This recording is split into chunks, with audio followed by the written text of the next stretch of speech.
विश्वभरबाट DC नेपाल.com हेरेर बसिरहनुभएका सम्पूर्ण दर्शक महानुभावहरूमा म नुनचिनी पानी अमेरिकाको अभियन्ता अर्जुन दाहालको अङ्गालोभरिको माया नि हातमा भएका सबै औँला जोडी हार्दिक नमस्कार। प्रवासमा रहेका नेपालीहरू र यहाँको मन चासो र चिन्ता र भावनालाई नेपालसम्म पुर्याउँदै र नेपालमा रहेका सूचना र जानकारीहरू प्रवाससम्म पुर्याउनको लागि तयार पारेको यो कार्यक्रम द ब्रिज टकमा यहाँलाई म स्वागत गर्न चाहन्छु। सगरमाथाको उचाइ मापन, नयाँ भूमि व्यवस्था ऐन, नेकपा विवाद सहित बारे संक्षिप्त कुराकानी गर्नका निम्ति आज हामीले भूमि व्यवस्था, सहकारिता, गरिबी निवारण मन्त्री पद्मा अरिवाललाई निमन्त्रणा गरेका छौँ। माननीय मन्त्रीज्यू आजको हाम्रो कार्यक्रमको निमन्त्रणा स्वीकार गर्दै आइसक्नु भएको छ। हामी जोडिसकेका छौँ, यहाँले देखिसक्नु भएको छ। म मन्त्रीज्यूलाई स्वागत गर्न चाहन्छु। यहाँलाई हाम्रो कार्यक्रममा स्वागत छ मन्त्रीज्यू। धन्यवाद छ। आराम हुनुहुन्छ? हजुर ठिकै छु। मन्त्रीज्यूको यो पछिल्लो समय निकै धेरै चर्चा बढेको छ र यहाँको मन्त्रालयले गरेका राम्रा कामहरूको निकै प्रशंसा हुने गरेको हामीले सुनेका छौँ। 170 वर्षपछि सगरमाथाको उचाइ नेपालकै प्राविधिकले नाप्ने काम सकिएको छ। अझ उचाइ थपेर काम सक्नु भएको छ। त्यसको लागि यहाँको टिमलाई हामी बधाई दिन चाहन्छौँ। हस्, धन्यवाद। यो काम सक्ने क्रममा के कस्ता चुनौतीहरू आए र त्यसलाई सुल्झाउन यहाँले के कस्ता कामहरू गर्नुभयो, हाम्रा दर्शकहरूलाई अलिकति बताइदिनुहोस् न मन्त्रीज्यू कृपया। वास्तवमा नीतिगत रूपमा त्यस्ता कुनै चुनौती रहेनन्। प्राविधिक हिसाबले काममा जाँदै गर्दाखेरि यो अत्यन्त कष्टसाध्य काम नै थियो। त्यसैले प्राविधिक टिमको हिसाबले भोग्न परेका अप्ठ्यारा आफ्ना ठाउँमा छन्। नीतिगत र सैद्धान्तिक रूपमा त्यति धेरै अप्ठ्यारो किन परेन भन्नुहोला भने जब यो सगरमाथाका उचाइ सन्दर्भमा प्रश्न उठ्यो, उठिरहेको बेलामा एउटा अन्तर्राष्ट्रिय गोष्ठी आयोजना गरेर त्यो अन्तर्राष्ट्रिय गोष्ठीबाट नै अबको सगरमाथाको उचाइ नेपालले नाप्छौँ भनेर नेपालको तर्फबाट प्रस्ताव राख्दा ओके गरेर निर्णय गरेर अन्तर्राष्ट्रिय गोष्ठीबाट हामी अगाडि बढिरहेको सन्दर्भ थियो। त्यति बेलाको गोष्ठीमा मलाई हेक्का छ China, India, America, Japan, New Zealand, Netherlands लगायतका केही मुलुकहरू त्यो गोष्ठीका सहभागी थिए। गोष्ठीबाटै पास गरेर नेपालले प्रोसेस अगाडि बढाएको हुँदाखेरि अब कुनै दुविधा रहेर काममा अप्ठ्यारो पर्ने भन्ने कुरा रहेन। हामी स्पष्ट ढङ्गले अगाडि बढ्न सक्यौँ। प्राविधिकको ठाउँबाट कुरा गर्दाखेरि साँच्चै नै हाम्रा प्राविधिकहरू जसले सगरमाथाको चुचुरोमा पाइला राखे, पाइला मात्रै राखेनन्, 1 घण्टा 16 मिनट बसेर अब्जर्भेसन गरे। त्यो निकै कष्टपूर्ण कुरा हो। 1 घण्टा 16 मिनट सगरमाथाको चुचुरोमा बसेर अब्जर्भेसन गर्ने भनेको निकै कष्टसाध्य कुरा थियो।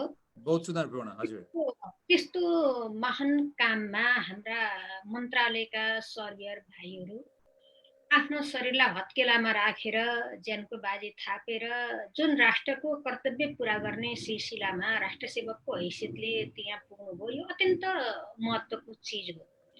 त्यसैले सुरुकै दिनमा यहाँको मिडिया मार्फत उहाँहरूप्रति सम्मान प्रकट गर्न चाहन्छु। आजका दिनमा मात्रै होइन, भविष्यमा पनि उहाँहरूलाई हामीले सम्झिरहनु पर्छ, सम्मान गरिरहनु पर्छ भन्ने कुरा राख्न चाहन्छु र सम्झिरहनेछ भविष्यले भन्ने विश्वास पनि दिलाउन चाहन्छु।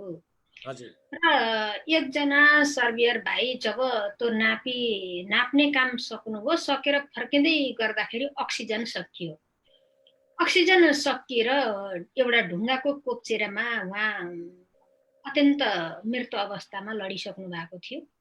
र त्यतिखेर नेपाली सर्भियरहरू जो सगरमाथाको चुचुरोमा चढेका थिए उनीहरूलाई चिन्ने मध्येको एकजना, खास गरेर अर्को टोलीलाई गाइड गरेर गएको एकजना गाइडले चिनेर अनि त्यो अक्सिजन हतपत खोजेर उहाँलाई अक्सिजन दिएर मृत्युको मुखबाट जोगाएर ल्याएको एउटा परिस्थिति हो।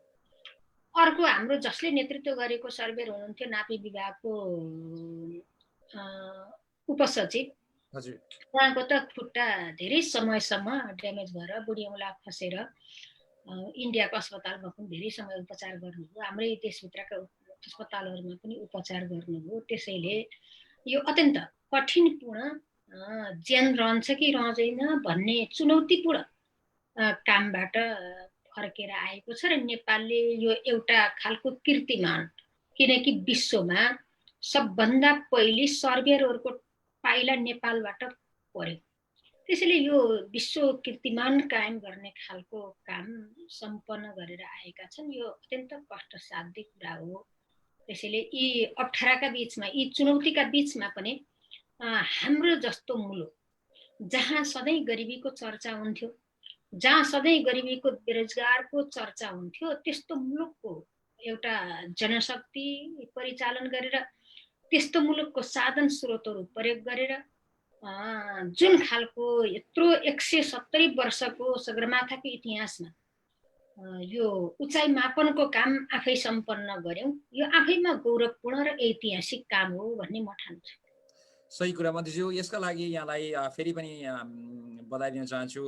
तर मन्त्रीज्यू, यहाँनिर यो मापन गर्ने क्रममा चिनिया पक्षको पनि डाटालाई मगाइयो, उहाँहरूले पनि आफ्नो तर्फबाट मापन गर्नुभयो र त्यो दुवै पक्षको डाटालाई एकै ठाउँमा राखेर औसतमा राखेर यसलाई चाहिँ नयाँ एउटा जुन उचाइ छ त्यसलाई कन्फर्म गरियो। तर यसरी गर्ने क्रममा यो एउटा शङ्काको दृष्टिकोणले हेर्दाखेरि अलिकति नकारात्मक ढङ्गले त नभनौँ, अब यो आउन सक्ने चुनौतीलाई अलिकति हेर्दाखेरि भोलि चाइनातर्फको जुन भूभागलाई चाहिँ चाइनाले नाप्यो, पछि यो नेपाल सगरमाथा चाहिँ नेपालको हो, हाम्रो चाहिँ भूभाग हो भनेर हामी जसरी दाबी गर्दैछौँ, पछि चाइनाले त्यो दाबी गर्ने अवस्था बन्दैन? त्यो अलिकति चाइनालाई त्यति धेरै सहभागी गराउनु पर्ने जरुरी थियो मन्त्रीज्यू? हामी आफ्नो ढङ्गले काम गरेर यसलाई घोषणा गर्न सकिँदैन थियो? महत्त्वपूर्ण प्रश्न उठाउनुभयो अर्जुनजी। मान्छेका बीचमा दुविधाहरू हुन सक्छ, त्यसलाई क्लियर गर्ने मौका पनि मिल्यो। पहिलो नम्बरमा म स्पष्ट गर्न चाहन्छु, के कुरा स्पष्ट गर्न चाहन्छु भने यो उचाइ मापनको काममा नेपाल र चाइना सँगै यात्रा गरेको हुँदै होइन। हामीले चाइनाले नाप्नुभन्दा 1 वर्ष अगाडि, हजुर, 1 वर्ष अगाडि दक्षिण खण्डतिरबाट नेपालको टोली प्रवेश गरेर आफ्नो भूभागको साइडबाट डेटा सङ्कलन गर्ने काम हामीले गर्यौं।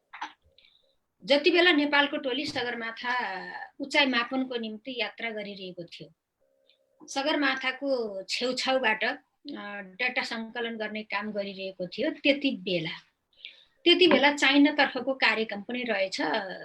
त्यो सम्माननीय राष्ट्रपतिज्यू चाइनाको भ्रमणमा जाँदाखेरि चाइनाको पक्षबाट त्यो कुरा आयो।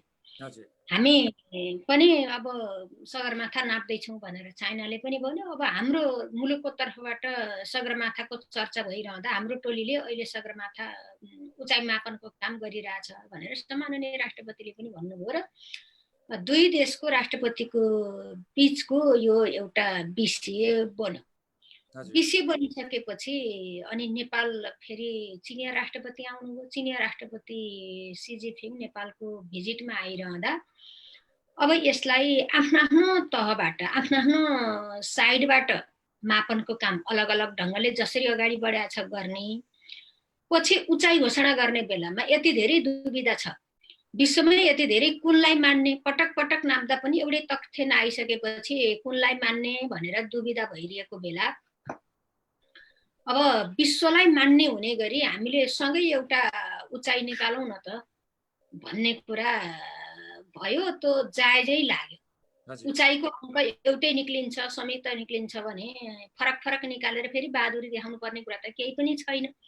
विश्वमा मान्ने हुन पर्यो। दुईवटा छिमेकी मुलुककै एउटै भयो भनेपछि त्यसलाई सर्वमान्य बनाउन पनि सजिलो हुन्छ भन्ने ढङ्गले ठिकै छ भनेर दुई राष्ट्रपतिको बीचमा अब जोइन्ट गर्ने स्टेटमेन्टमा त्यो विषय पर्यो। परिसकेपछि हामीले सङ्कलन गरेर हाम्रा तर्फबाट एकल गर्ने कामहरू सकेर हामी प्रतीक्षामा बस्यौँ। अनि चाइनाले पनि आफ्नो तर्फबाट काम सक्यो र एकल गर्ने काम सकिसकेपछि हामीले जोइन्ट प्रोसेसिङ गर्ने काम गर्यौँ। दुवैतिरको तथ्यलाई डाटालाई एकै ठाउँमा राखेर जोइन्ट प्रोसेसिङको काम गर्यौँ र अङ्क निकाल्यौँ। अब अङ्क निक्लिँदाखेरि ठ्याक्कै एउटै अङ्क निक्ल्यो। एउटै अङ्क निक्लिसकेपछि हामीले जे खोजेका थियौँ, जे सन्देश दिन खोजेका थियौँ त्यो चिज प्राप्त भयो। प्राप्त भइसकेपछि अब प्रोसेसिङबाट एउटै अङ्क निक्लेको कुरालाई अस्ति हामीले सार्वजनिक गरे। सार्वजनिक गरिरहँदाखेरि हामीले नेपालबाट गऱ्यौँ, उहाँहरूले आफ्नो ठाउँ चाइनाबाट गर्नुभयो। त्यसरी हामीले त्यो परिस्थितिमा अङ्क संयुक्त रूपमा एलायन्स गरेका कुरा हो। अब अरू जाँदैखेरि सुरुदेखि नै सबै योजनाबद्ध ढङ्गले सँगै गएर डेटा सङ्कलन गरेको, सँगै गएर उचाइ मापन गरेको चाहिँ होइन। मैले यो कुरा स्पष्ट गर्न चाहन्छु। आभारी छु मन्त्रीज्यू। अब म यो चाइनाको र खास गरी सगरमाथाको विषयलाई चाहिँ यहीँ राख्दै यो विषयमा मैले अघि पनि भनिसकेँ, यहाँ सहित हामी सबै विश्वभर रहेका नेपालीहरू चाहिँ गौरवान्वित भएका छौँ। म अब अलिकति भारततिर जान्छु, किनभने भारतको जुन भारतले नेपालको चाहिँ जग्गा अतिक्रमण गरेको थियो त्यो नक्सा पनि हामीले सार्वजनिक गरिसकेका छौँ। त्यो पनि गर्ने एउटा विशेष अवसर यहाँले प्राप्त गर्नुभयो, यहाँको पालामा भयो र त्यो नक्सा त हामीले जारी गऱ्यौँ, तर जमिन हाम्रो भोगचरमा ल्याउन चाहिँ सजिलो छैन भनिन्छ। अहिले सरकारको तयारी के अवस्थामा छ, हामी कुन अवस्थामा छौँ, हामीले भोगचलन गर्न सक्ने अवस्था बन्छ कि बन्दैन, के छ मन्त्रीज्यू? वास्तवमा यो विगत लामो समयदेखिको समस्या हो। यो अहिले परिस्थिति भएको सिर्जना भएको समस्या पनि होइन। विगत लामो समयदेखि थातिरहेको नटुङ्गिएको विषय भएको हुनाले यसले अब हामीले प्रोसेस अगाडि बढाइरहँदा पनि अलिकति समय लिने कुरा स्वाभाविक हुन्छ। किन स्वाभाविक हुन्छ भने हाम्रो मात्रै कुरा भएको भए त समस्या थिएन नि, भइसक्थ्यो। यो त दुई देश बीचको कुरा हो। दुई देश बीचको कुरा हो। दुई देश बीचको वार्ता हुन पर्यो, छलफल हुन पर्यो, सहमति कायम गर्न पर्यो। त्यसको निम्ति एकपटकले हुन्न, दुई पटकले हुन्न, पटक पटक बस्न पर्ने हुन्छ। यो समय लाग्छ, मैले सुरुमै भन्न चाहन्छु। जहाँ सरकारको काम कारबाही कसरी अगाडि बढिरहेको छ भन्ने कुरा हो। जति बेला हामीले नक्सा जारी गर्यौँ, त्यो नक्सा जारी गरिरहँदाखेरि कसैको प्रेसरमा गरे त होइन। हामीलाई कसैले गर कि गर भनेर अनि यो सरकारलाई घोक्रे ठ्याक लाएर अनि सुख नपाएर हामीले गरे पनि होइन। हाम्रा मनमा उत्पन्न भयो, हामी आज यो पोजिसनमा छौँ। यो पोजिसनमा छौँ, एउटा अवसर हामीले प्राप्त गरेका छौँ। यस्ता अवसर सधैँ सधैँ प्राप्त हुने अवसर पनि होइन। आज हामी जुन पोजिसनमा रहेका छौँ यस्ता अवसर सधैँ सधैँ प्राप्त हुने अवसर त होइनन्। हामी यो ठाउँमा भएको बेला, हामी जस्ता सोच भएका मान्छेहरू, केही गरौँ भन्ने भावना भएका मान्छेहरू भएको बेला यो समस्यालाई समाधान गर्न सकियो भने राम्रो हुन्छ भन्ने हो। सम्माननीय प्रधानमन्त्रीज्यूको कुरा गर्ने हो भने अब उहाँले यसपटक यो कार्यकालमा मैले यस्तो महत्त्वपूर्ण जुन समस्या हिजोदेखि थातिरह्यो, जसले दुई मुलुकको कूटनीतिक सम्बन्धमा नि प्रभाव पारिरहन्छ, बेला बखत चिसोपना ल्याउने काम पनि गर्छ। यस्ता विषयहरूले हाम्रो सम्बन्धलाई सुदृढ बनाउनको निम्ति सहयोग गर्दैन। हामी त सम्बन्धलाई सुदृढ गराउन चाहन्छौँ, हाम्रो मित्रतालाई प्रगाढ बनाउन चाहन्छौँ भनेपछि यस्ता विषयहरू अब छिटो टुङ्ग्याउन पर्छ। आज यो परिस्थिति छ, मैले नेतृत्व गरिरहेको छु, यतिखेरै मैले यो विषयलाई टुङ्ग्याउन पाए हुन्थ्यो भन्ने सम्माननीय प्रधानमन्त्रीज्यूको पनि कुरा हो र हामीले पालन गरेका विषय हो। अब त्यसैले यो नक्सा जारी गर्यौँ। नक्सा जारी हुनु भनेको हाम्रो दृढता प्रकट हुनु हो। अब हामीले यो काम गर्छौँ, नक्साले दृढता, नेपाल सरकारको दृढतालाई प्रकट गरेका छ। जब हामीले सङ्कल्प गर्यौँ, दृढता प्रकट गर्यौँ भनेपछि रिजल्ट ल्याउने कुरामा छिटो छिटो नलाग्ने भन्ने प्रश्नै हुँदैन। तर यस्ता विषय एउटाले चाहेर मात्रै हुँदैन, दुइटै छिटो गर्नको निम्ति त हुनुपर्छ र नै छिटो रिजल्ट आउने हो। बिचमा अलिकति साँच्चै संवादै टुट्यो कि त्यही कारणले अलिकति सम्बन्धमै समस्या हुने भयो कि भन्ने टिप्पणी पनि थियो, सुनिरहनु भएको थियो। तर त्यो परिस्थितिबाट हामी माथि आइसक्यौँ। हामी त्यो परिस्थितिबाट माथि आएर हाम्रो यो एजेन्डाले अब टेबलमा प्रवेश पायो। टेबल हामीले गरिसक्यौँ, टेबलमा प्रवेश पायो। चाहे त्यो भारतको विदेश मन्त्री आउँदाको कुरा होस्, विदेश सचिव आउँदाको कुरा होस् या अरू एबिसिडी कोही आउँदाको कुरा होस्, अब हाम्रा यी विषयले प्रवेश पाएको छ र औपचारिक रूपमा यही विषयमा केन्द्रित भएर छलफल गर्नको निम्ति परराष्ट्र मन्त्रालयको तर्फबाट प्रयत्न जारी छ। अब त्यो खालको प्रोसेसहरू अगाडि बढाइरहेको छ। बसेर टुङ्ग्याउन पर्ने छ भन्ने विषयमा अब दुवै देश, यो एउटा समस्या हो, यसलाई छिटो छरी त हामी बसेर टुङ्ग्याउन पर्छ भन्नेमा भारत पनि त्यो ठाउँमा पुगेको छ। हामी त लागि परेकै छौँ, हामीले छिटो गर्नु पर्यो भनेर त्यो वातावरण बनाउने काममा हामी जुटिरहेका छौँ। तसर्थ अब प्रोसेस अगाडि बढाएको छ। अब प्रोसेस बाहिर के जोड्न मन लाग्यो मलाई मन्त्रीज्यू भने यो जुन नक्सा जारी गरियो त्यो नक्सा चाहिँ अन्तर्राष्ट्रिय स्तरमा मान्यता प्राप्त गर्नको लागि संयुक्त राष्ट्र सङ्घमा र त्यस्ता अरू सम्बन्धित ठाउँहरूमा पठाउनको लागि जरुरी छ भनिन्छ। त्यसको लागि नेपाल सरकारले कहाँ पुर्यायो त्यो काम? संयुक्त राष्ट्रमा सङ्घ सहित अन्य निकायहरू पठाउने काम गरेको छ कि छैन मन्त्रीज्यू? हामीले अङ्ग्रेजी कपी पनि निकाल्यौँ। हजुर, अङ्ग्रेजी कपी पनि निकालेर परराष्ट्र मन्त्रालयको तर्फबाट पठाइसकेका छौँ। परराष्ट्र मन्त्रालयले अब आफ्नो प्रोसेस जे हो त्यो प्रोसेसको आधारमा हिजो हाम्रो जुन ठाउँमा हिजोका नक्सा पुगे ती पुराना नक्सालाई विस्थापित गर्दै अहिलेको नेपालको मानचित्र यो है, अद्यावधिक मानचित्र यो है भनेर पुर्याउने कुरा परराष्ट्र मन्त्रालयले आफ्नो प्रोसेसबाट गर्छ। हामीले त परराष्ट्रलाई उपलब्ध गराइसकेका छौँ। ठिक छ। अब मन्त्रीज्यूलाई अब धेरै विषयमा मलाई जान मन छ। हामीसँग लगभग 15-20 मिनट तक समय गइसक्यो। म सकेसम्म छोटकरीमा धेरै विषय समेट्ने प्रयास गरिरहेको छु। यो राजा महेन्द्रको पालामा चाहिँ कालापानीमा चाहिँ भारतीय सेना आएर बसे अनि त्यस पछाडि नेपालको भूमि चाहिँ त्यही बेलादेखि कब्जामा राख्यो भारतले भनेर भनिन्छ। तपाईको यो आरोपमा सहमत हुनुहुन्छ अथवा त्यो आरोप मात्रै हो? के भन्नुहुन्छ मन्त्रीज्यू? यो सत्यता हो। अब सत्यता किन हो भन्नु होला भने 19 सालमा जतिखेर चाइना र इन्डियाको बीचमा असहज परिस्थिति थियो, युद्धको परिस्थिति थियो, त्यो बेला शान्ति सुरक्षाको हिसाबले हामीलाई त्यो ठाउँमा हाम्रा सेना राख्नको निम्ति नेपालले दिन पर्यो भनेर त्यो लगायतका अब अरू 17 ठाउँहरूमा नेपालको तर्फबाट नेपाली भूमि मागेर इन्डियाको तर्फबाट नेपाली भूमिमा भारतीय सेनाहरू राख्ने काम भयो। जतिखेर त्यो काम सकियो, त्यो जतिखेर जे प्रयोजनको निम्ति मागिएको थियो त्यो प्रयोजन सकिसकेपछि अरू ठाउँबाट निकालेर लगियो, त्यहाँबाट निकालेर लगिएन। अब त्यतिखेर के एग्रिमेन्ट भयो, कहाँ कस्तो भयो भन्दाखेरि कुनै तथ्य प्रमाणहरू यहाँ राख्ने अन्तको लाने भनेर त्यस्तो लिखित रूपमा कहीँ चुकेको हाम्रा शासकहरू कहीँ चुकेको पनि देखिँदैन। भन्दा राजा महेन्द्रसित जोडिया छन्, तर राजा महेन्द्र पनि कहीँ यसरी चुक्यो नि भन्ने खालको प्रमाणहरू इतिहासहरू हामीले भेटेका छैनौँ। तर साँचो के हो भने त्यति बेला राखेको सेना हो अहिलेसम्म रहिरहेको छ, यो चाहिँ साँचो कुरा हो। त्यसैले अब यसमा यो सत्यता नै छ। अब यहाँको मन्त्रालयमै फर्केर कुरा गर्नु पर्दाखेरि धेरै जनप्रिय काम गरेका कुराहरू थुप्रै मिडियामा आइरहेका छन्। खास गरी अतिक्रमण गरिएका सार्वजनिक जग्गालाई फिर्ता गर्ने एउटा नयाँ कामको सुरुवात गर्नुभयो र त्यसमा केही मात्रामा सफलता पनि प्राप्त गर्नुभयो। तर सोचेको जति गर्न सकिएन र थुप्रै राजनीतिक प्रकृतिका मान्छेहरूको दबावको कारणले अगाडि बढ्न नसकेको भनेर सुनिन्छ।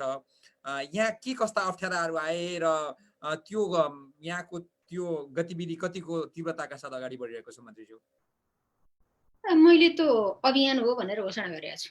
हजुर, यो भूमि व्यवस्था मन्त्रालयको अभियानमुखी कार्यक्रम हो भनेर घोषणा गरेर अगाडि बढिरहेको सन्दर्भ छ र अब यो यसमा हामीले विगतको स्थितिबाट धेरै सफलता प्राप्त गर्दैछौँ, किनकि राज्यको सम्पत्ति अरबौं हामीले जोगाउने खालको काम गर्यौँ।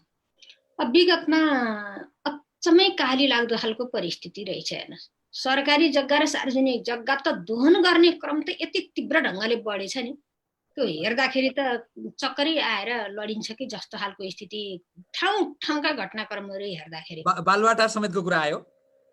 बालुवाटार पनि हामीले हेर्यौँ, बालुवाटार अध्ययन गर्यौँ, हेर्यौँ। अब अस्ति भर्खर धेरै समय भएको छैन, रौतहटको 122 बिघा भने त कम हो र भने कि 122 बिघा हजुर 122 बिघा त कम होइन नि। अरू त्योभन्दा बाहिरका जिल्लाका मान्छेहरू गएर 26 जनाको नाममा दर्ता गरे रहेछ। हामीले त्यो सुइँको पाइसकेपछि अध्ययन गर्यौं, अध्ययन गरेर यो विगतको सरकारी जग्गा नै हो भनेपछि व्यक्तिको नाममा भएका दर्ता बदर गर्दियौं।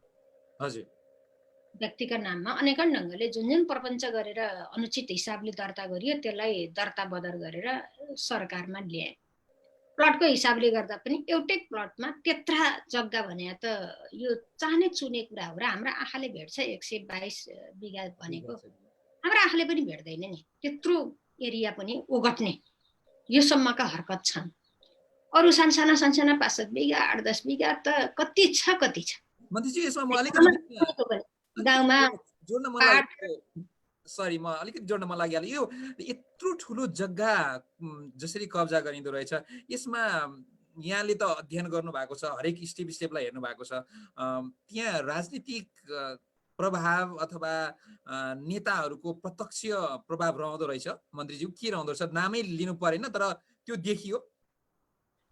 एउटा कुरा त साँचो कुरा के हो नि, केही न केही आड भरोसा नगरिकन, केही न केही आड नपाइकन एक्लै कर्मचारीहरूले मात्र त्यत्रो हरकत गर्न सक्छ भन्ने मलाई लाग्दैन। त्यसैले हामी जस्तै विगतमा हामी जस्तै ओदामा बसेका पहुँचमा भएका मान्छेहरूका आड भरोसामा नै यस्ता काम भयो होलान् भन्ने मलाई लाग्छ। हजुर ठ्याक्कै त्यहाँ नामै त देखिन्न नि त, हजुर नाम देखिने ठाउँमा त अर्कै हुन्छ, सही त गर्न परेन। त्यसैले कहीँ न कहीँबाट सुरक्षाको अनुभूति नभइकन यो लेभलको काम, यो लेभलको हरकत गर्न अलिक कठिनै हुन्छ होला जस्तो लाग्छ। त्यसैले कुनै समयमा हामी जस्ता मान्छे सरकारी सम्पत्ति दोहन गर्ने अभियानमा लागे भने कुनै बेला हामी जस्ता मान्छे सरकारी जग्गा दोहन गर्नेलाई कारबाही गर्दै कठघरामा उभ्याउँदै सरकारको राज्य कोषमा फिर्ता गर्ने काममा लाग्यौँ। त्यसैले मान्छेले आफूलाई कसरी प्रस्तुत गर्ने, आफ्नो जिम्मेवारीलाई कसरी निर्वाह गर्ने भन्ने कुरा हो। कसैले यो जिम्मेवारी राष्ट्रको निम्ति जनताको निम्ति सेवा गर्ने एउटा अवसर हो, यसलाई मैले कुशलतापूर्वक सम्पादन गर्छु। मान्छे त को भौतिक शरीर त आखिर एकपटक त खरानी हुने नै हो नि। जीवित रहने कुरा के हो भन्दा आफू पहुँचमा भएको बेला, आफूले अवसर प्राप्त गरेको बेला राष्ट्रको निम्ति जनताको निम्ति के गर्न सकियो भन्ने कुरा सधैँ जीवित रहने कुरा हो, सधैँ अमर रहने कुरा हो। तर अहिले म यो पदमा छु, निजी स्वार्थको निम्ति मानि मैले केही गर्न पर्छ, भोलि के हो यतिखेर निजी स्वार्थको निम्ति मात्र म केन्द्रित भएर गर्न पर्छ भन्ने मानसिकता भयो भने अगाडि व्यक्त गरेका समस्याहरू आउँछन्, त्यस्तै त्यस्तैमा ध्यान जान्छ, त्यस्तै त्यस्तै कामका पछि लाएर हिँड्छ। यो अवसर हो, इतिहासमा मैले आफूलाई जीवित राख्न पर्छ। यो अवसर पाएको बेलाको कामले सदा सर्वदा आफ्नो भौतिक शरीर समाप्त हुँदा पनि सदा सर्वदा जीवित राख्ने गरी काम गरेर जानुपर्छ भन्ने नि यस्ता अभियान चलाइन्छ। त्यसैले मान्छेले अवसरलाई कसरी प्रयोग गर्ने, कुन हिसाबले लिने भन्ने कुरा निर्भर हुन्छ। र मैले अरू ढङ्गले पृथक ढङ्गले काम गर्नुपर्छ, अरूले भन्दा पृथक ढङ्गले काम गर्नुपर्छ। राष्ट्रको निम्ति जनताको निम्ति काम गर्दाखेरि आइपर्ने जस्ता सुकै चुनौतीपूर्ण कुराको पनि सामना गर्नुपर्छ। रातो दिन जति समय बसिन्छ निस्किनु भन्दा 2 मिनेट अगाडिसम्म पनि जनताको पक्षमा दृढतापूर्वक, राष्ट्रको पक्षमा दृढतापूर्वक उभिएर काम गर्नुपर्छ भन्ने मानसिकता मेरो छ। खुसी लाग्यो मन्त्रीज्यू। अब अर्को एउटा यहाँ प्रश्न के जोड्न मन लाग्यो भने मन्त्रीज्यू, खास गरी काठमाडौँ उपत्यका, पोखरा उपत्यका जस्ता ठाउँहरूमा चाहिँ घरहरू बढ्दै जाने, सानो ठाउँलाई पनि धेरै चाहिँ रकमले किन्नु पर्ने, अनि सानो तिनो पुँजीले किन्न पनि नसकिने अवस्था, अनि बाहिर चाहिँ थुप्रै ठाउँमा तराईमा हेरौँ अथवा पहाडमा पनि थुप्रै बाँझो जग्गाहरू छ। यसको बारेलाई कसरी हल गर्न सकिन्छ, यो समस्यालाई कसरी समाधान गर्न सकिन्छ भन्ने एउटा कुरा छ भने, अर्को यहाँले एउटा भूमि ब्याङ्क भन्ने एउटा नयाँ सिस्टम सुरु गर्दै हुनुहुन्छ। यो अलिकति यो समस्यालाई कसरी समाधान गर्ने भन्ने विषयलाई जोड्दै यहाँको भूमि ब्याङ्कको कन्सेप्टसम्म अलिकति छोटकरीमा बताइदिनुहोस् न। वास्तवमा हाम्रो मुलुक भनेको कृषि प्रधान मुलुक हो। हजुर, हामीले प्रगति गर्ने भनेको कृषिबाटै नै हो। हुन त अहिलेसम्मको मान्छेहरूको मानसिकता के देखिन्छ भन्नु ल भने कृषिबाट प्रगति गर्न सकिन्न, आर्थिक रूपमा उन्नति गर्न सकिन्न भन्ने हाम्रो मनोविज्ञान बनेको देखिन्छ। तर यथार्थता के हो भने नेपालीले प्रगति गर्ने भने एउटा महत्त्वपूर्ण सेक्टर, त्यो 1 नम्बरकै सेक्टर भनेको कृषि नै हो। हामी कृषिका अथाह सम्भावनाहरू छन्, त्यसलाई प्रयोग गर्न पर्छ। अब कृषिको सम्भावनालाई प्रयोग गर्नको निम्ति कृषिबाट हाम्रो मुलुकलाई समृद्ध बनाउनको निम्ति जमिन बाँझो राखेर, हाम्रा पाहाहरू बाँझो राखेर त सम्भवै छैन नि त। त्यसैले अबको हाम्रो अभियान, समृद्धिको अभियान भनेको गाउँ पाहा हराभरा बनाउने अभियान, बाँझा जमिनहरूलाई हराभरा बनाउने, कहीँ बाँझा जमिन, उर्वरा जमिन जति बाँझो राख्नै नहुने, यो अभियान अबको अभियानले मात्रै हाम्रो मुलुकलाई को समृद्धिको सपनालाई साकार पार्न सक्छ भन्ने हाम्रो मान्यता छ। त्यसैले यो मान्यताका आधारमा अडिग भएर हामीले भूउपयोग कानुन निर्माण गर्यौं र भूउपयोग कानुनले भन्यौं अब जमिनको जुन परम्परावादी वर्गीकरण हो यसको अन्त्य गर्दै नयाँ वर्गीकरण गरौं र वर्गीकरण अनुसारको उपयोग गरौं र उत्पादन बढाउने, अधिकतम उत्पादन गर्ने गरी हामी अगाडि बढौं भनेर हामीले जमिनको वर्गीकरण र वर्गीकरण अनुसारको उपयोग गर्ने र विभिन्न खालको वर्गीकरण गरेर 9 प्रकारका वर्गीकरणहरू अगाडि सारेका छौं। आइसकेपछि अब यो कानुनमा नै हामीले भन्यौं बाँझा जमिनहरूको व्यक्तिहरूले अहिले त काम गर्ने कुरै छैन। नेपालको समस्या त के छ भने ऊर्जाशील जनशक्ति जति बाहिर छ, ऊर्जाशील जनशक्ति जति बाहिर छ, श्रम गर्न नसक्ने उमेर ढल्केका हाम्रा वृद्ध आमा बुवाहरू आज घरको पिँढी पुरेर बस्नु भएको छ। त्यस्तो बेलामा हाम्रो जति प्राकृतिक स्रोत हो, हाम्रो जति पनि आफ्नो स्वामित्वमा रहेका प्राकृतिक स्रोत हुन्, गाउँमा प्रत्येक घरका हाम्रा ती सम्पत्ति अहिले खाली छन्, त्यसबाट उत्पादन छैन, पुरै बाँझो बनेर बसिरहेको स्थिति छ। त्यस्तो अवस्थामा स्वयं व्यक्तिलाई गर्नुस् भनेर सरकारले डन्डा लाएर मात्रै त भएन, उसँग जनशक्ति नै छैन। हामीले हाम्रो जनशक्तिलाई, ऊर्जाशील जनशक्तिलाई आकर्षित गरेर आफ्नो भूमिया काममा लाउनै सकेनौं, सबै बाहिर प्लान भइसकेका स्थिति छ। यस्तो अवस्थामा के गर्ने भने आफ्नो गर्न सक्ने जति सम्बन्धित जनतालाई, जसको जग्गाको स्वामित्व छ उहाँहरूलाई नै गर्नको निम्ति प्रेरित गर्ने, राज्यको तहबाट सहयोग के गर्नुपर्छ त्यो पनि गर्ने। उहाँहरूले गर्न सक्नुहुन्न भने व्यक्तिका सम्पत्ति, सरकारी सम्पत्ति, सार्वजनिक सम्पत्ति यी सबैलाई राज्यको एउटा प्लानबाट चलाउने, त्यसको निम्ति प्रत्येक पालिकामा भूमि बैंकको स्थापना गर्ने। हामीले यो कुरा त्यही भूउपयोग कानुनमा नै ल्यायौं र व्यवस्था गर्यौं र भूमि बैंकको स्थापना गरेर सरकारले कति चलाउन सक्छ, निजी क्षेत्रलाई पनि हामीले लगाउन सकिन्छ, अरु सहकारी मोडेलमा सामूहिक हिसाबले पनि जान सकिन्छ र अहिले भएको नेपालको बेरोजगारको अन्त्य गर्ने, रोजगारी सृजना गर्ने, उत्पादन बढाउने, मुलुकलाई समृद्ध बनाउने, हाम्रा जमिनहरू हराभरा कहीँ बाँझो खाली नराख्ने। कहाँ के हुन्छ, हाम्रा पहाडमा पनि त राम्रा राम्रा फलफुलहरू हुन्छन्, कतिपय हाम्रा पहाडहरूमा राम्रा राम्रा काठहरू हुन्छन्, अनेकन चीज हुन्छ, हाम्रा जडीबुटी छ, यस्तो राम्रो जडीबुटी बनाउन सकिने ठाउँहरू छन्, हिमाली भेकहरू, ती ठाउँमा जडीबुटी बनाउन सकिन्छ।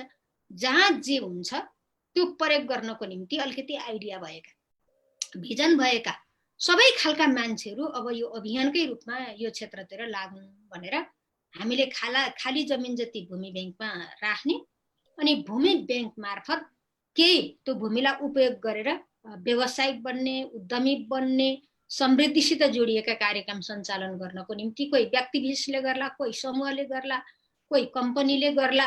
यी सबै चिजलाई हामीले सरकार, सहकारी, निजी यो अनि निजी प्राइभेट क्षेत्र यी तीनै तहको समन्वयात्मक भूमिकामा यो चिजहरूको प्रयोग गरेर हाम्रो मुलुकलाई समृद्ध बनाउने भन्ने उद्देश्यका साथ हामीले भूमि बैंकको परिकल्पना गर्यौं र अब स्थापना गर्ने चरणमा छौं र अहिले यसपटक भूमि बैंक सञ्चालन गर्ने पालिकाहरूको माग लिँदैछौं। हामीले त्यसको छनौट गरेर अहिले कति सुरु गर्न सकिन्छ सुरु गर्ने अनि यसलाई बढाउँदै गएर 753 पालिकामा पुर्याउने भन्ने उद्देश्यका साथ हामी अगाडि बढेका छौं। मन्त्रीज्यूको यो योजना पूरा होस्, सुन्दा मिठो लाग्छ, निकै देशमा परिवर्तन पो भइहाल्छ कि जस्तो लाग्छ। तर अझै हामी निराशावादी नहौं। अब भर्खर ऐन पास भएको छ, अब कार्यान्वयनमा जाँदैछ हेरौँला। तर यो बिचमा नि मन्त्रीज्यू यहाँ गरिबी निवारण मन्त्रालय पनि यहाँको अन्तर्गत पर्छ। देशमा गरिबहरू झन्झन गरिब, धनीहरू झन्झन धनी भएको अवस्था देखिन्छ भनिन्छ। अनि धनीहरू राजनीतिक पहुँच भएकाहरू भ्रष्टाचार गरेर पनि धनी भएका छन्, गरिबहरू जीवन चलाउनलाई धौधौ भइरहेका छन्। कम्युनिस्ट सरकार छ, झन्डै 2/3 सरकार छ। अनि हिजो भन्ने बेलामा सर्वहाराका कुरा गरेर आएका कम्युनिस्ट नेताहरू अहिले करोडौँ करोडको चाहिँ कुराहरू अहिले बजारमा छ्यापछ्याप्ती चलिरहेका छन्। यतिखेर यो कम्युनिस्टहरूको जुन सिद्धान्त छ अनि अहिले भइरहेको जुन ट्रेन्ड छ यसमा अलिकति मेल नखाए जस्तो लाग्छ मन्त्रीज्यू यहाँलाई? अब वास्तवमा हाम्रो समाज दुःखका साथ भन्न पर्छ अलि नकारात्मक बन्यो, पोजिटिभ कुरा केही पनि देख्नै नसक्ने। अस्तिकै मैले कुरा गर्न चाहन्छु, मान्छेले आफ्नो जीवन हत्केलामा राखेर सगरमाथा नापेर आएका छन्। तिमीले राम्रो गर्यौ भन्ने हामीसँग आउँदैन कि यसलाई नापेर के हुन्छ, अनि यसले के खान दिन्छ, अनि के नाप्यो सरकारले भनेको त सगरमाथा नापेछ, यस्ता स्टाइलका नि। त्यस्ता प्रश्न मलाई सोधिदिनु भन्ने आएको थियो, मैले त्यहाँसम्म पुगिनँ मन्त्रीज्यू। यस्ताको पनि के छलफल गरेर बस्ने त ल भन्नु न। हाम्रो समाज कति नेगेटिभ छ भन्ने कुरा के। त्यसै नेगेटिभ कुराले, निराशावादी कुराले हामी कहिले पनि प्रगति गर्नै सक्दैन। हामीलाई ठिक ठाउँमा पुर्याउँदैन। निराशावादी कुराले, उदण्डताले, अराजकताले, अनास्था फैलाउने कुराले हामीलाई ठिक गन्तव्यमा पुर्याउन सक्दैन। अहिले यो समय त कस्तो समय भएछ कुनै नेपालमा त एउटा पंक्ति भनेको यस्तै खेती गर्ने पंक्ति छ। त्यसैले यो सरकारसित जोडेर आएका यो सुशासनसित जोडिएका जुन विषयहरू छन् यी मिथ्या हल्ला बा केही पनि होइनन् भनेर मैले भन्छु। जुन विषयमा सरकारलाई आरोपित गरिएको छ कसैले प्रमाणित गर्न सक्छ? कुनै प्रमाणित कुरा छ?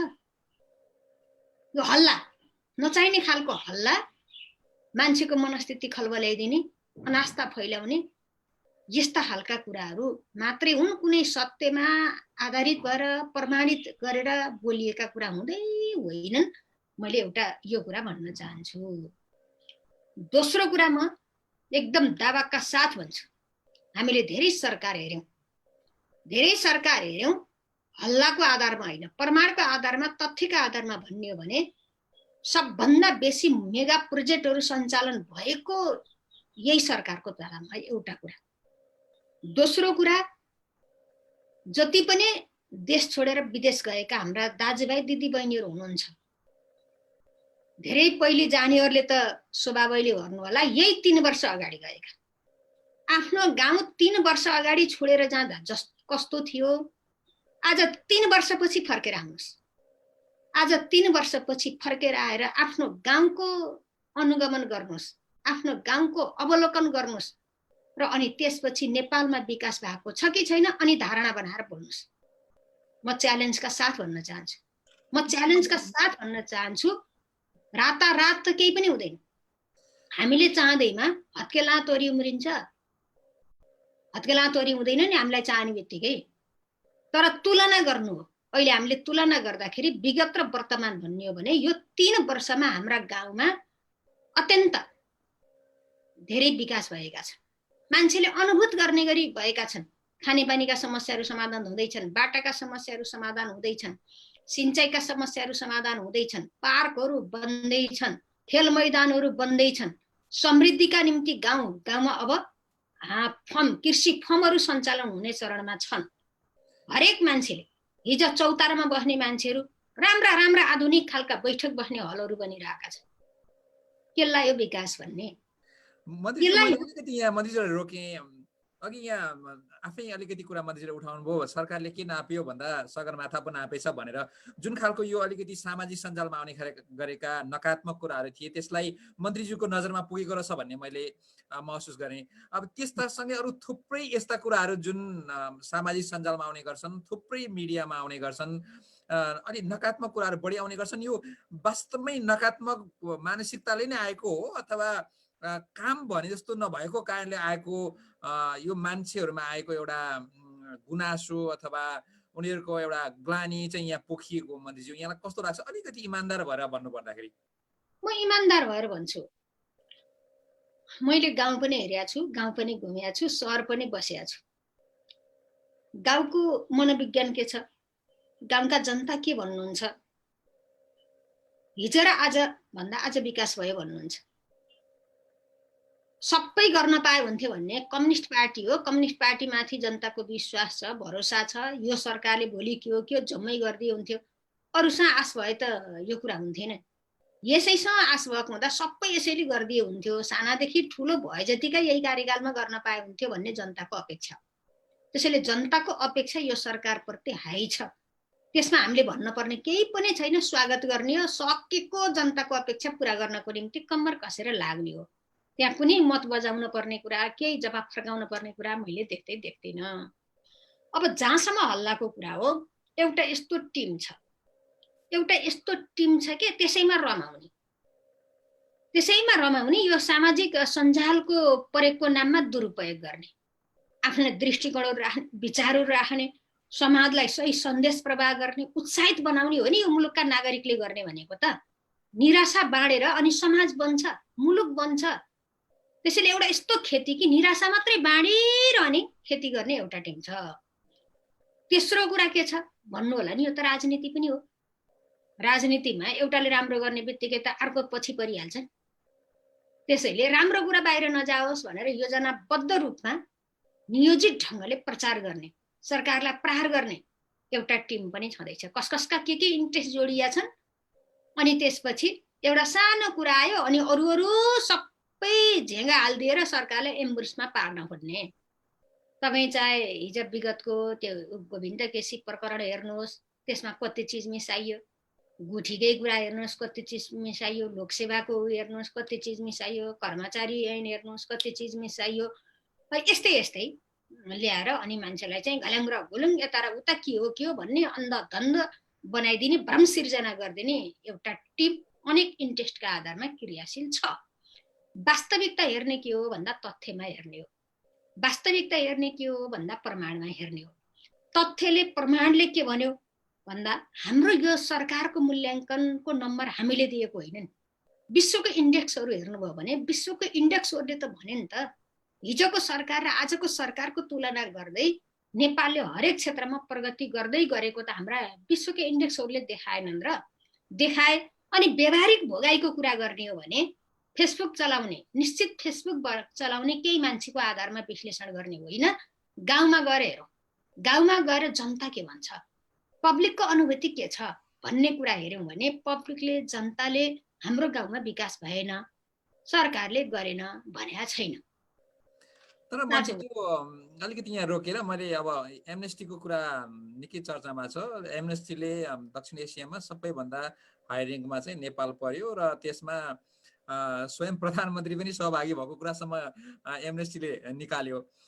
त्यति मात्रै रहेन कि अब यो कुरा अलिकति कोट्याउन मेरो विचारमा दर्शकहरूले पक्कै पनि त्यो कुरा आओस् भन्ने चाहनुहुन्छ जस्तो लाग्छ मलाई।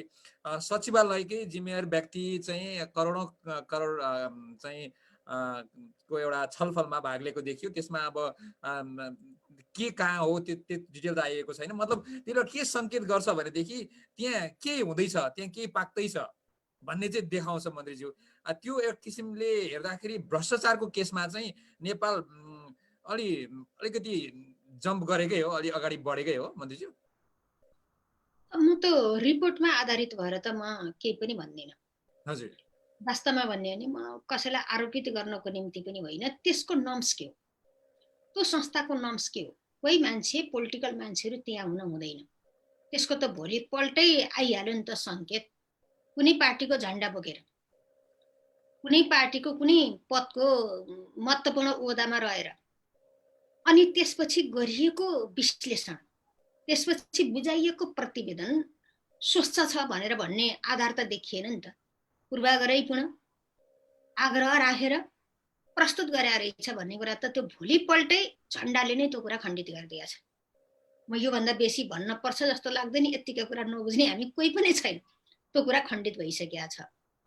अब जहाँसम्म सचिवालयको कुरा हो, अब हिजो मात्रै यो प्रकरण बाहिर आइरहेका छन्। त्यसमा उहाँले मलाई चाहियो भनेर भन्या चाहिँ देखिँदैन। अरू कसैका लेनदेनका कुरामा मिलाइदिनको निम्ति सहजीकरण गरेको भन्ने मैले हेर्दाखेरिको भिडियोले त्यो बताउँछ। अब अरू केही थप कुरा रहेछ भने यो विषय त पार्टीले छानबिन गर्छ। पार्टीले छानबिन गरेर साँच्चै कोही दोषी छ भने दोषी हुनै पर्या छैन। यो सरकारले त आरोप लाउने बित्तिकै अभियोग लाउने बित्तिकै सिधै कारबाही गरेका छ नि त। कहीँ प्रमाणित गर भनेर त बस्या छैन नि। हिजो गृहमन्त्रीको आफ्नै भाइको बारेमा प्रश्न उठ्यो। हिजो कुनै सरकार थियो, त्यही पहुँचको आधारमा मान्छे ठुल्ठुला अपराधीपूर्ण काम गर्दा पनि संरक्षित भएर बसेका थिए भने यही वर्तमान सरकार हो, यही केपी ओली सरकार हो। जतिखेर गृहमन्त्रीको भाइको प्रश्न उठेको थियो अनि गृहमन्त्री स्वयंले पुलिस ल्याएर कठघरामा राख अनुसन्धानको रिपोर्ट नआउँदासम्म भनेर कठघरामा राखेर अनुसन्धान गराएको होइन। अनि यही प्रधानमन्त्री केपी शर्मा ओलीले नेतृत्व गरेको सरकार होइन। कुनै मन्त्रीको बारेमा प्रश्न उठ्यो, प्रश्न उठेपछि त्यो छानबिन गरौँ न, त्यसको रिपोर्ट हेरौँ न भन्नेसम्म एक शब्द चुइक नभनिकन प्रश्न उठ्ने बित्तिकै केही घण्टामा बर्खास्त गर्ने, राजीनामा गर्ने खालको परिस्थिति सिर्जना गर्ने यही सरकार होइन।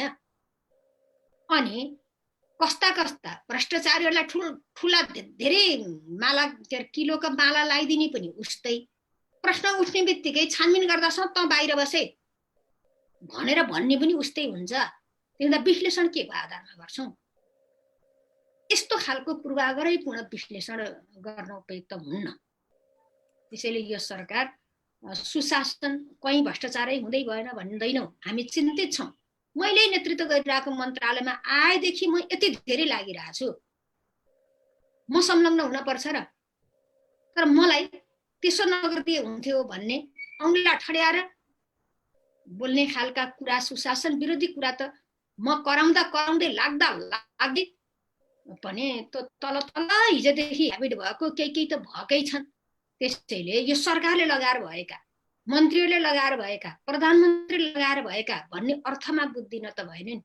हिजो जे खालको संस्कार बस्यो, जे खालको ह्याबिट बस्यो, त्यसबाट मुक्त गर्नको निम्ति निकै गाह्रो भएको छ। हामी सङ्घर्ष आफ्नो ठाउँमा मजाले गरेका छौँ।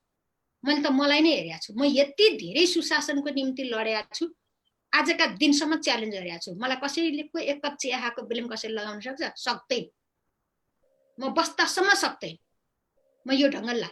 तर मैले नेतृत्व गरेका तल केही न केही त भएकै छैन। अनि मलाई चित्त बुझेको छ र केही न केही भयो भन्ने सुनेको छु, खिन्न लाग्छ। यति धेरै कठोर भएर लाग्दा पनि अलिअलि भएकै छन् भने यो सबै अनेक खालका ठाउँबाट अनेक ढङ्गले काम हुन्छन् त। सबै सरकारले गर्यो होइन, वर्षौँदेखिको लामो समयदेखिको एक खालको व्यथितिको जग बसारेर अगाडि बढेको कुरो छोटो समयमा थुमन्तरकी बाता गराएर हामीले चाहे जस्तो शुद्धता कायम गर्न सकेन त्यो कुरा। तर अभियानमा छौँ, हामी अभियानमा छौँ। यसलाई सबैले भोलि आउनेले पनि यसलाई साथ दिएर जाने हो भने नियन्त्रित हुन्छ नि। कहीँ न कहीँबाट सपोर्ट नहुने भने नियन्त्रित नहुने कुरा हुन्छ र असम्भव के हुन्छ? हाम्रा मन बदल्ने हो, हाम्रा बानी बदल्ने हो, हाम्रा आनी बानी अलिकति लोभ लाभका कुरा हटाइदिए त सकिहाल्यो नि। लोभ र लाभलाई नजिक पर्न नदिने खालको कुरा सबैको मानसिकतामा भयो भने हुन्छ के। 2-4 जना मान्छेले मात्रै हुनु गरेर हुँदैन नि। हरेक मान्छे आफू संस्कारित बन्ने, आफू अनुशासित बन्ने, आफू निष्कलङ्कित बन्ने अभियानमा लागि भने हुने कुरा हो। 2-4 जना मान्छेले डन्डा समातेर मात्रै हुँदैन यस्ता चिज। बुझेँ मन्त्रीजी। मैले अब अन्तिममा लगभग अन्तिममा छौँ। अब पार्टी अब के विभाजनको नजिक पुगेको हो अथवा समाधानको नजिक पुगेको हो, के देख्नुहुन्छ मन्त्रीज्यू? के छ अवस्था? पार्टीमा अलिकति केही समस्या उत्पन्न भयो। अब त्यो पार्टीको बैठकबाट छलफल गरेर समाधान गर्ने गरी पार्टीका बैठकहरू बसिरहेका छन्। मलाई विश्वास छ यो कम्युनिस्ट पार्टीको काँधमा धेरै जिम्मेवारी छ। जनताले विश्वास पनि त्यही हिसाबले हामीमाथि प्रकट गरेका छन् र हामीले गर्नुपर्ने, हामीले निर्वाह गर्नुपर्ने जिम्मेवारीहरू धेरै छ। तसर्थ त्यो जिम्मेवारी पूरा नगरिकन त्यो जनताले दिएको विश्वास जे हो त्यो विश्वासलाई जनताले व्यवहारमा भोग्न पाउने गरी वातावरण सिर्जना नगरिकन हामी तलमाथि भयौँ भने यो ठुलो दुर्भाग्यपूर्ण कुरा हुन्छ। यो हाम्रो पार्टीको नेतृत्वले राम्रै ढङ्गले बुझेको छ। अलिअलि मन दुखेको होला, अलिअलि चित्त दुखेको होला, केही कुरा नमिलेको होला, ती कुरा पार्टीको बहस छलफल भित्र नै छ र यसलाई मिलाउन सकिन्छ भन्ने मलाई विश्वास छ। त्यसैले नेपाल कम्युनिस्ट पार्टी नेकपा फुट्ने खालको बहस छलफल होइन। केही असन्तुष्टिहरू त्यसलाई व्यवस्थापन गरेर अनि अगाडि बढ्छ र यो एकताबद्ध हुन्छ। यसको मतलब अब यो के अब बहुमतको अल्पमतको परिपाटी अनुसार जान्छ अथवा सहमतिमा जान्छ? यदि बहुमतमा गयो भने त कमरेड प्रचण्ड चाहिँ आउने अवस्था देखियो। त्यो अवस्थामा त पूर्व एमाले चाहिँ अप्ठ्यारो अवस्थामा देखिन्छ। त्यस्तो अवस्थामा केपी शर्मा ओलीको खेमा जुन छ अथवा पूर्व एमाले खेमा छ त्यसले प्रचण्ड कमरेडलाई अगाडि जान देला त, अध्यक्ष हुन देला त बहुमतको आधारमा गयो भने? मन्त्रीज्यू अनि यस्तो कुरा हो। पहिलो कुरा के हो भने हामीले दुईवटा ठुला कम्युनिस्ट पार्टीको बिचमा एकता गर्यौं। त्यो एकता गर्दाको हाम्रा दस्तावेजहरूले के भने भन्ने कुराको आधारमा पार्टी सञ्चालन हुनुपर्छ। अर्को महाधिवेशन पूर्व हामीले पार्टी सञ्चालनको आधार केलाई मान्ने भन्दा एकताको कालमा हामीले पास गरेका दस्तावेजहरू, दुईटा अध्यक्षले सही गरेका दस्तावेजहरू, राजनीतिक दस्तावेज प्लस अनि त्यसपछि संशोधित विधान, पार्टीको विधान जे हो त्यसको आधारमा चल्नुपर्छ। त्योभन्दा बाहिर दायाँ बायाँ चल्ने कुरा हुँदैन। त्यसैले पार्टी एकता भइसकेपछि हरेक चिज सहमतिको आधारमा हुन्छ भनेको छ। दुईटा अध्यक्षले सही गरेको दस्तावेज भनेको हरेक चिज यो कम्युनिस्ट पार्टीको निर्णय दुईटा अध्यक्षको सहमतिमा, दुईटा अध्यक्षको सहीमा मात्रै मान्ने हुन्छ। एउटा सर्कुलर पठाउँदा पनि दुईटा अध्यक्षको सही भएन भने त मान्ने हुँदैन।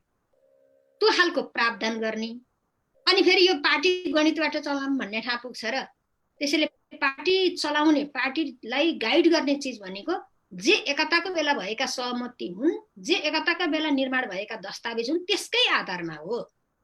त्यसैले कुनै विषय आउँदा, कुनै मत आउँदा कति साथी बहुमत साथीहरूको एउटै मत मिल्न सक्छ अनि त्यो हुँदैमा अनि हामी बहुमत छौँ त्यसैले यसरी जाने हो भनेर हाम्रो पार्टीको एकताको दस्तावेजले भन्दैन। दुईटा पार्टीको अध्यक्षको सहमति बेगर पार्टीमा कुनै निर्णय लागू नै हुँदैन। यो हामीले गरेको प्रबन्ध हो। त्यसैले त्यसलाई फालेर अनि अहिले अमुक अमुक अमुक साथीहरू या सर्दीय नेताहरू एक ठाउँमा हुनुहुन्छ त्यसको आधारमा यसलाई फालिहालौँ भनेर त्यो हिसाबले जान्छ जस्तो लाग्दैन। यो दस्तावेज सबैले हेर्का राख्नु भएकै छ। आभारी छु मन्त्रीज्यू। धेरै दर्शक महानुभावहरूले यहाँ प्रश्न राख्नु भएको छ। थुप्रै प्रश्नहरू मैले सायद मन्त्रीज्यूसम्म राखेर त्यसको उत्तर लिन सक्दिनँ होला, त्यसको लागि म क्षमा चाहन्छु। गुरुराज नोइटेल सरले हेर्नु भएको छ, अर्जुन राज पन्त सरले हेर्नु भएको छ, त्यसपछि आकाश ओझाले हेर्नु भएको छ, किशन कार्कीले हेर्नु भएको छ युएबाट, त्यसै गरी पुन गोपालले हेर्नु भएको छ, बलराम नेपालले हेर्नु भएको छ, सुरेश शर्माले हेर्नु भएको छ, सीता बन्जालले हेर्नु भएको छ, रेग्मी केशवले हेर्नु भएको छ। थुप्रैले यहाँ प्रश्नहरू राख्नु भएको छ। यहाँहरूको मैले सबै जिज्ञासा मन्त्रीज्यूसम्म राख्न सकिनँ, त्यसका लागि म क्षमा चाहन्छु। र मैले अघि पनि ट्रान्सपेरेन्सी इन्टरनेसनल हुनुपर्ने ठाउँमा एमनेस्टी भनेको म क्षमा चाहन्छु। मन्त्रीज्यू, अन्तमा dcnepal.com हेरेर बस्नु भएका सम्पूर्ण दर्शक महानुभावहरूलाई यहाँले जुन आफ्नो मन्त्रालय मार्फत थुप्रै राम्रा काम गर्नुभएको छ, पछिल्लो समय सगरमाथाको उचाइको कुरालाई लिएर यहाँले प्रशंसा बटुल्नु भएको छ, यसै सिलसिलामा जोडिएर हाम्रा दर्शक महानुभावलाई छोटकरीमा के भन्न चाहनुहुन्छ मन्त्रीज्यू? मैले सबै दर्शक महानुभावहरूलाई हामी नेपाल बनाउने अभियानमा छौँ। नेपाल बनाउनको निम्ति एउटा मान्छेले या दुई चारजना मान्छेले मात्र यो सम्भवै छैन। आज कर्तव्य निर्वाह गर्ने सिलसिलामा हाम्रा आफ्ना बाध्यताले कोही कहाँ छौँ, कोही कहाँ छौँ, कोही कहाँ छौँ, तर हामी सबैको चिन्ता हाम्रो मुलुककै छ।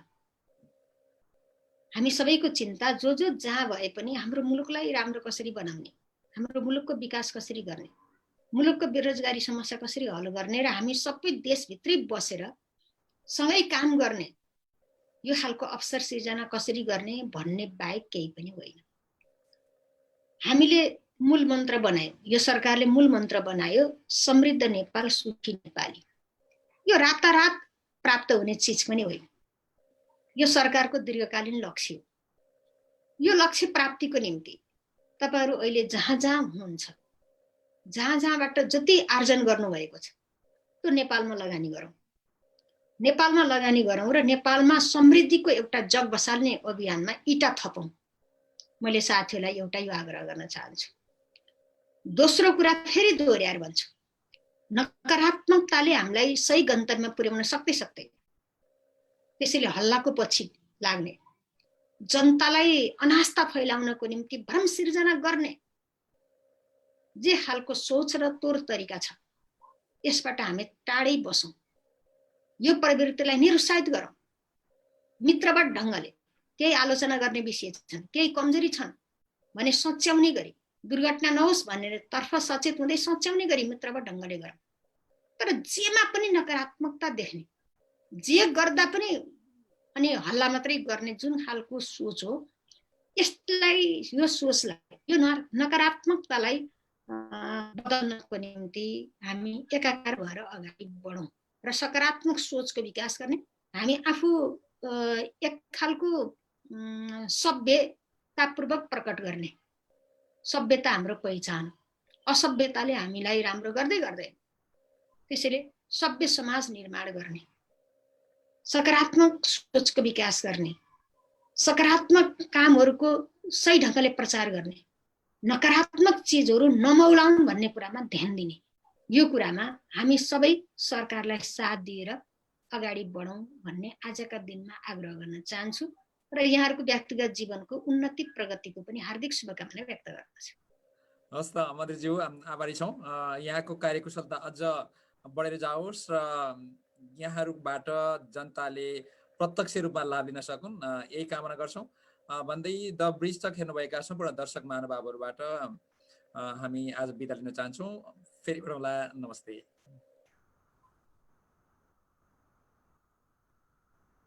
बुद्ध